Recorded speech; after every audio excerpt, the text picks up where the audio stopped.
Radhe Krishna Radhe Krishna. Mic रूप का निराकरण करके सन्मातृत्व का प्रदर्शन, अविद्या के स्वरूप का निरूपण, संक्षेप में ज्ञान भूमिका एवं जीवात्मा के वास्तविक स्वरूप का वर्णन।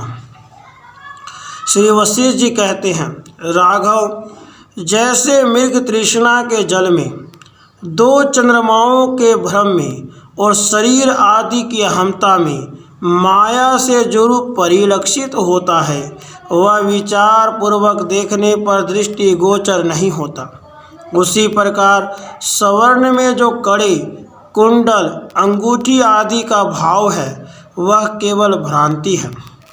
वह असत स्वरूप वाली माया है, क्योंकि उसका वह रूप ही ऐसा है जो ज्ञान दृष्टि से देखने पर कायम नहीं रहता। असत वस्तु तो सीप में चांदी और मरुस्थल में जल की भ्रांति के समान विचारहीनता के कारण ही सत्सी प्रतीत होती है। असत शरीर में जो अहमता की भावना है वही परमा विद्या है, वही माया है और वही संस्कृति है। जैसे सुवर्ण में अंगूठी पना आदि वास्तव में कल्पित है, उसी तरह आत्मा में अहमता आदि की भावना भी कल्पित है। इस तरह जो स्वच्छ, शांत एवं निर्मल है, उस परम उत्कृष्ट आत्मा में अहमता की भावना असत है। वह शुद्ध आत्मा मेरुता, असुरता, मनपन, देहता और महाभूतता से रहित है। उसमें तीनों कालों की कल्पना और भाव अभाव वस्तु का अभाव है। तवता, अहमता, आत्मता, तत्ता, सत्ता, असत्ता आदि से भी वह रहित है। उसमें न कहीं भेद की कल्पना है, न राग और रंजन ही है, क्योंकि ये सब माया मात्र है। वह तो सर्वात्मक, शांत, आश्रय रहित, जगत का कारण, शाश्वत, कल्याणमय, निर्विकार, इंद्रियों द्वारा अग्राह्य तथा नाम एवं कारण रहित ब्रह्म है। रघुनंदन, वासना युक्त चित्त जिस वस्तु की पर्याप्त रूप में जैसी भावना करता है, वह वस्तु चाहे सत हो अथवा असत, उसको उसी समय उसी रूप में प्रतीत होने लगती है, क्योंकि अहमता आदि भावों से युक्त अविद्या का ज्यों ही अभ्युदय हुआ, त्यों ही आदि, मध्य और अंत से रहित अनंत भ्रमों का तांता लग जाता है। जैसे बहुत से व्यक्तियों के मन कल्पित वचन बहुधा एक से होते हैं, उसी तरह स्वप्न में भी देश, काल और क्रिया भी एक से दिख पड़ते हैं, परंतु उस व्यवहार की सत्ता अज्ञान से ही प्रतीत होती है। वास्तव में तो चेतन सत्ता के अतिरिक्त संपूर्ण पदार्थों की कोई अन्य सत्ता है ही नहीं। वह चेतन सत्ता भूत, वर्तमान और भविष्य तीनों कालों में मौजूद रहती है और वही भिन्न सी प्रतीत होती है। ठीक उसी तरह जैसे समुद्र में तरंग और बीज में वृक्ष भिन्न से प्रतीत होते हैं, जैसे बालू में तेल आदि का होना संभव है, वैसे ही अविद्या कोई वस्तु है ही नहीं। भला सोने के बने हुए कंकन में सवर्णता के अतिरिक्त दूसरी कौन वस्तु हो सकती है? अर्थात कोई नहीं। अतः अविद्या के साथ आत्म तत्व का संबंध हो ही नहीं सकता, क्योंकि यह तो अपने अनुभव से स्पष्ट है कि सभी का अपने समान के साथ ही संबंध होता है। जब जगत के संपूर्ण पदार्थ चिन्ह मात्रमय एवं सन्मात्रमय होते हैं, तब वे भाव परस्पर अपने अनुभव के बल पर प्रकाशित होते हैं। विषम पदार्थों का निरंतर साक्षात संबंध होना संभव है और परस्पर संबंध हुए बिना आपस में अनुभव भी नहीं हो सकता। तत्ववेताओं में श्रेष्ठ राम वास्तव में जैसे मिट्टी की बनी हुई सेना मृद बुद्धि से देखने पर विचित्र होने पर भी विचार बुद्धि से एकमात्र मिट्टी ही है, तरंग आदि एकमात्र जल ही है, काठ की बनी हुई पुतलियों में एकमात्र काष्ठ ही व्याप्त है और घट आदि केवल मिट्टी ही है, उसी प्रकार यह ब्रह्म से प्रतीत होने वाला जगत एकमात्र ब्रह्म ही है। दृष्टा का दृश्य और दर्शन के साथ संबंध होने पर उसके मध्य में जो उसका दृष्टा, दर्शन और दृश्य आदि से रहित शुद्ध रूप है, वही वह परब्रह्म है।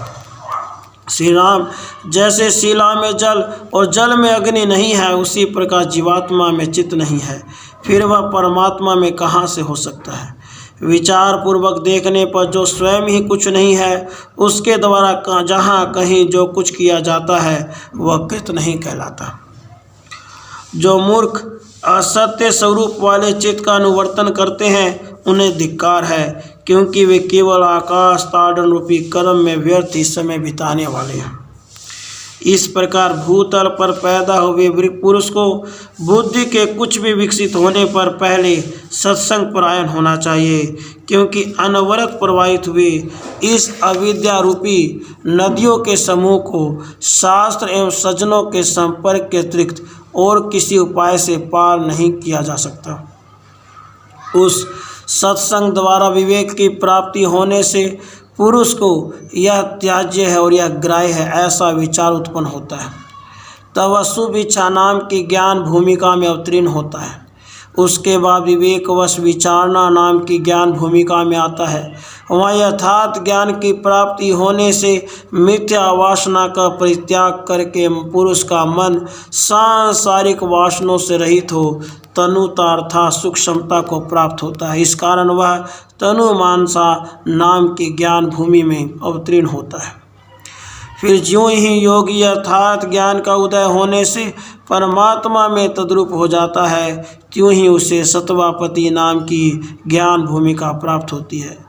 तब वासना का नाश हो जाने का वह सशक्त कहलाने लगता है और कर्म फल के बंधन से मुक्त हो जाता है।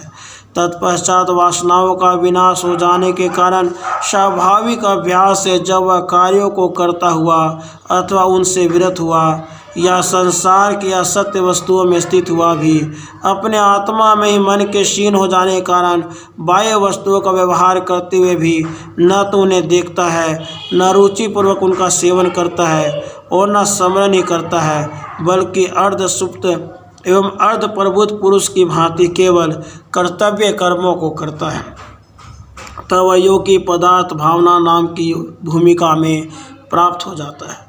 इस प्रकार जिसका चित्त ब्रह्म में लीन हो गया है, वह योगी कुछ वर्षों तक ऐसे स्वाभाविक अभ्यास से बाह्य पदार्थों का व्यवहार करता हुआ जब उनकी भावना से रहित तो स्वयं तुर्यात्मा हो जाता है, तब जीवन मुक्त कहा जाता है।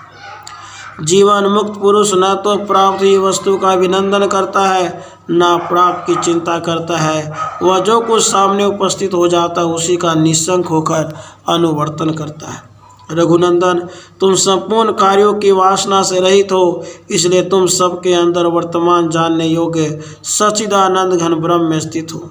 अतः तुम चाहे संसार के कल्याण के लिए शास्त्र विहित कर्म करते रहो, चाहे एकांत में ध्यान समाधि में स्थित रहो, श्री राम आत्मा न तो प्रकट होता है न विलीन होता है। जैसे घड़े के फूट कर टुकड़े हो जाने पर घटाकाश का नाश नहीं होता, उसी प्रकार इस शरीर के नष्ट हो जाने पर भी आत्मा का विनाश नहीं होता।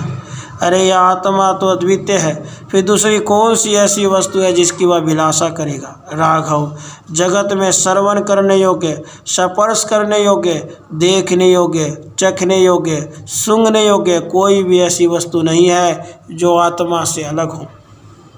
वह आत्मा सर्वशक्तिमान, विस्तृत और व्यक्त है। वासना क्षय रूप मनोनाश हो जाने पर इस माया का, जिसमें संस्कार रूप से कर्म करते हैं, अत्यंत अभाव हो जाता है। जब तक इस माया का यथार्थ ज्ञान नहीं हो पाता, तभी तक यह बड़े बड़े मोहों में डालती रहती है, किंतु जब यह माया बिना हुए ही प्रतीत हो रही है, इस प्रकार का इसका वास्तविक ज्ञान हो जाता है, तब ब्रह्म की प्राप्ति हो जाती है। यह ब्रह्म से ही उत्पन्न हुई है और संसार की लीला करके ब्रह्म में ही विलीन हो जाती है। रघुकुल भूषण राम जैसे तेज से सभी प्रकाश आविर्भूत होते हैं, उसी तरह कल्याण में रूप रहित अपर में और विशुद्ध ब्रह्म से सभी प्राणी उत्पन्न हुए हैं। जैसे पत्ते में उसकी नसें, जल में तरंग समूह, सुवर्ण में कटक कुंडल आदि और अग्नि में उष्णता आदि व्याप्त है, उसी प्रकार यह त्रिलोकी उस ब्रह्म में स्थित है, उसी से उत्पन्न हुई है और उसी विलीन हो जाती है। वही समस्त प्राणियों का आत्मा है और वही ब्रह्म कहा जाता है। उसका ज्ञान हो जाने पर इस मिथ्या जगत का यथार्थ ज्ञान हो जाता है।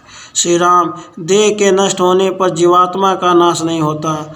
जो चिन्मय जीवात्मा मन से अतीत होने के कारण आकाश की भांति अव्यक्त है, वह जड़ दुखों अथवा दुखों से व्याप्त कैसे हो सकता है।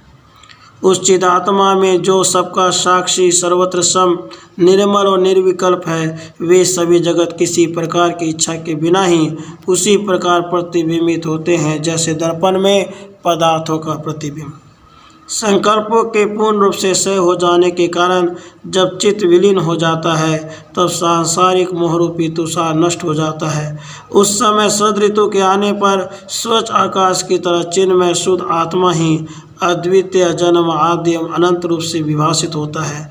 जैसे महासागर में जल लहरियाँ उत्पन्न होती हैं, दिखती हैं और तुरंत ही विलीन हो जाती हैं, उसी प्रकार यह मिथ्या मन स्वयं अपने अधिष्ठान भू चेतना की संपूर्णता से युक्त हुआ सत्सा दिखाई देता है और साक्षी भू चेतन में बारंबार उत्पन्न होकर विलीन होता रहता है।